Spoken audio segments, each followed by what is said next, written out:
Hammaga assalomu alaykum bolalar. Bugungi videomizga xush kelibsiz. Sizlar bilan har doimgidek Kamina. Bugungi videomizda yangi chiqadigan Tortuber versiya yangiliklarini birgalikda ko'rib chiqamiz. PUBG Mobile beta versiyasida bomba yangiliklar bor. Hozir birgalikda ko'ramiz barchasini. O'tgan safargi videodagi aktiv uchun hammaga kattadan katta rahmat. Bitta narsani iltimos qilib qolardim. Televizorda videolarimni tomosha qiladiganlar, iltimos telefoningizni unutib bitta like bosib qo'ysangiz juda ham katta podeshka qilgan bo'lasiz. Aytgancha bitta narsani eslatib o'taman. Ishonchli UC servis kerak bo'lsa, men sizga o'zimni UC servisimni taklif qilaman. Bizda barchasi ishonchli va tezkor ravishda bajariladi. Murojaat qilish uchun video kommentariyasidagi ssilka orqali o'ting. Bizga ishonch bildirsangiz, biz albatta ishonchingizni oqlaymiz. Bizda barcha turdagi xizmatlarimiz mavjud. Qolaversa, bizni videoni tomosha qilib, shunchaki kommentariyaga 5 ta kommentariya bilan PUBG Mobile IDingizni yozib qoldirsangiz, mana shu bratga o'xshab random sayt orqali 120 UC yutib olasiz.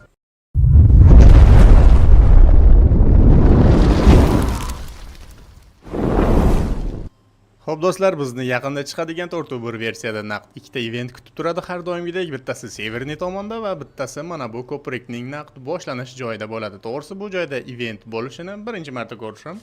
Parashutda sakraganimizdan keyin event mana shunaqangi holatda ko'rinadi. To'g'risi juda ham chiroyli. Mana shu eventni menga ko'rinishi hozirdan yoqa boshladi. Event markazida joylashgan mana shu baland binoning ustidan eventni to'liq ko'rinishini bemalol mana shu joyga chiqib ko'rib olsangiz bo'ladi. Event juda ham chiroyli. To'g'risini aytganda bu eventni birozgina aylanib, mana bunaqangi dekoratsiyalarga ko'zim ko'p tushyapti. Sababi PUBG bundan bu yog'iga faqatgina bolalarni o'ylab event chiqarsa kerak. Sababi eventda e'tibor bersangiz, ayiq, xullas shunga o'xshash yosh bolalar o'ynaydigan o'yinchoqlarga o'xshagan turli xil narsalar, ko'rinishlari juda ham ko'p. O'zi event nomidan ham bilsangiz bo'ladi, pingvin deb nomlangan mana shu eventda turli xil hayvonlar va hattoki svetoforlarni ham dekoratsiyalarini ko'rishingiz mumkin bu eventda. Katta UC paketlarni arzonga chiqarib olish uchun biz albatta Buldrop saytiga kirib, mana shu joyda hisobimizni to'ldirib olamiz. O'zimizga kerakli to'lov turlarini tanlab, mana bu joyga hisobimizga qancha pul kerak bo'lsa yozib, promo kod joyiga Ali20 deb yozamiz va omadli promo kodni ishlatamiz. Hisobimizga to'ldirilgan pulni 20% ni qo'shib tashlab berishadi. Tekinga Bulcoin ishlash uchun Bulpassga kiramiz va Bulpass bergan missiyalarni bajargan holatda o'zimizga kerakli bo'lgan sovg'alarni yutib olsak bo'ladi. Hisobimizga pul tashladik. Endi uni ko'paytirish uchun biz case ochib bulcoinlarni ko'paytirishimiz kerak bo'ladi. Sababi ko'proq UC paket chiqarib olish uchun biz qancha ko'p case ochsak, bizga megalodon ishlari yig'ilib boradi. Va bu megalodon ishlarini biz mana bu joyda almashtirish knopkasini bosgan holatda 3 ta qutini bittasini tanlaymiz va qimmatbaho sovg'alarni yutsak bo'ladi. Xo'sh, case'larni ochdik, bulcoin ishladik. Endi chiqarib olish knopkasiga bosgan holatda mana shu joyga hisobimizdagi barcha bulcoinlarni yozamiz, tepaga esa ID raqamimizni yozamiz. Bizga UC promo kod tarzida taqdim etiladi. Promo kodlarni esa Midasby saytida akkauntimizga tushirib olsak bo'ladi. Eventdagi yangiliklarimizdan bittasi mana shunaqangi pingvin sandiqchalaridan ajoyib lootlarni olish. Bunaqangi sandiqchalar eventni 3 ta burchagida bo'lar ekan, event markazida va 2 ta burchagida to'g'rirog'i. Event markazidagini ochganimizdan keyin pingvinchalar bizga raqsga tushgan holatda mana shunaqangi qimmatbaho lootlarni bizga sochib tashlar ekan. Bunaqangi yashikchalar mana bu tomonda ham bittasi bor. Biz bu yashikchalarni ochganimizdan keyin hozir yana bitta yangiligini ko'rsatib tushuntirib o'taman. Demak, yashikchani ochganimizdan keyin e'tibor bering, shlem tepasiga mana shunaqangi qizil narsa chiqadi va kartaga e'tibor bersangiz qanaqangidir g'alati signal tarqaladi. Bu signal nimani anglatishini ko'rishingiz mumkin.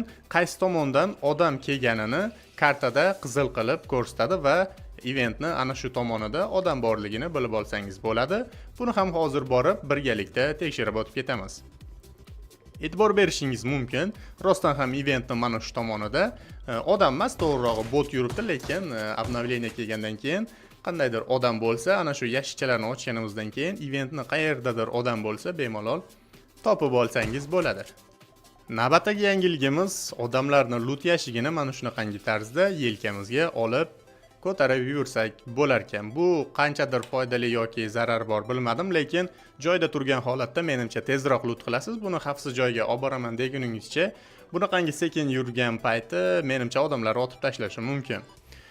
Yelkada turgan holatda loot qilsa bo'ladimi yoki yo'qmi degan savolga javob beraman. Yo'q. Menimcha beta versiyada bunaqangi narsani imkoniyati yo'q, balkim obnovleniya rostakami kelsa loot qilishning imkoniyati bo'lar, lekin yerga qo'ygan holatda xohlagan joyingizga olib borib loot qilsangiz bo'ladi. Eventni ikkita burchagidagi mana shu yashikchalarni ochganingizdan keyin sizga hech qanaqangi biror bir narsa bermas ekan, balkim rasmiy obnovleniya kelganida nimadir o'zgarishi mumkin, lekin uchta ikkala tomondagi burchakdagi mana shu pingvin sandiqchalarini ochib chiqdim. Hech qanaqangi o'zgarish bo'lgani yo'q, shunchaki ichidan ajoyib lootlar chiqadi bo'ldi.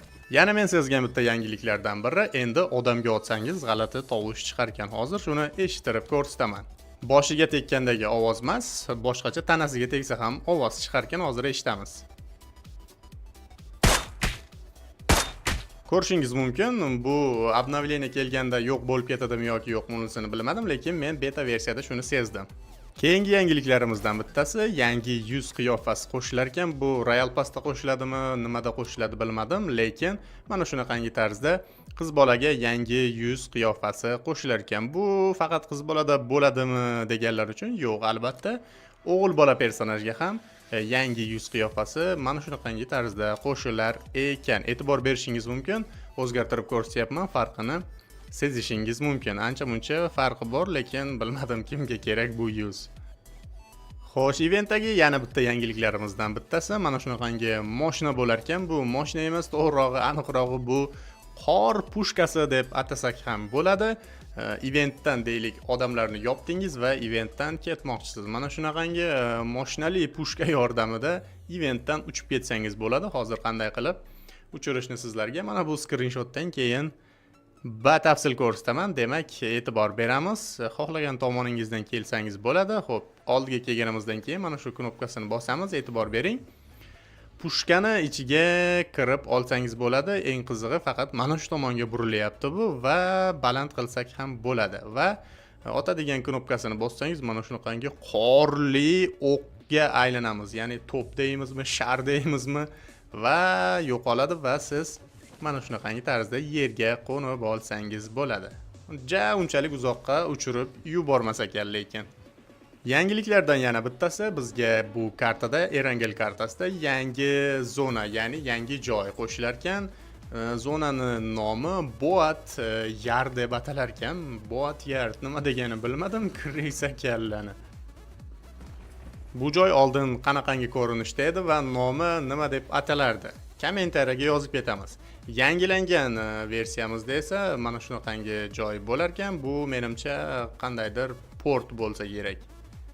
Ko'rinishi juda ham chiroyli. Oldingi zonaga nisbatan bu ham qolishmaydi. Ko'rinishi borasida suvlar bor, cho'kib turgan kemalar bor. Mana shunaqangi bir so'z bilan aytganda juda ham qiziqarli joy bo'libdi. Erangel kartasida o'ynaydiganlar uchun yangi qiziqarli, sirli zona qo'shiladi desa ham bo'ladi. Beta versiyamizda ko'rgan yangiliklarim hozircha shular edi. Bundan ortig'ini to'g'risi topa olmadim.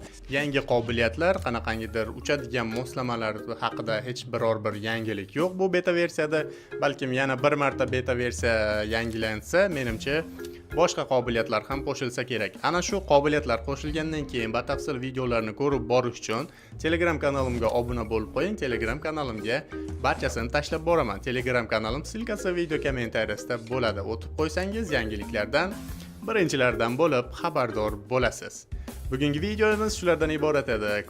Mana shu joygacha ko'rgan bo'lsangiz barchaga rahmat. Keyingi videolarda ko'rishguncha sog' bo'lamiz.